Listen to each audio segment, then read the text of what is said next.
లేఖనాలు సెలవిస్తున్నాయి, నిన్ను వెతుకు వారందరూ. హిబ్రూ భాషలో వెతుకుట అనే మాటను బాకాష్ అనే పదంతో వాడారు. బాకాష్ అనే పదానికి సర్చింగ్ అవుట్, రెండవది ఎంక్వైర్ అనే పదాలు, రెండు అర్థాలు ఉన్నాయి.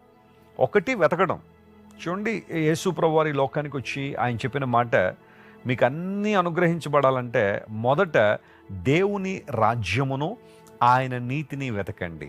Seek the kingdom of God and his righteousness first, then all things shall be added unto your life. మీ జీవితాలకు అన్నీ అనుగ్రహించబడాలంటే మొదట మీరు చేయాల్సిన పని దేవుని వెతకండి.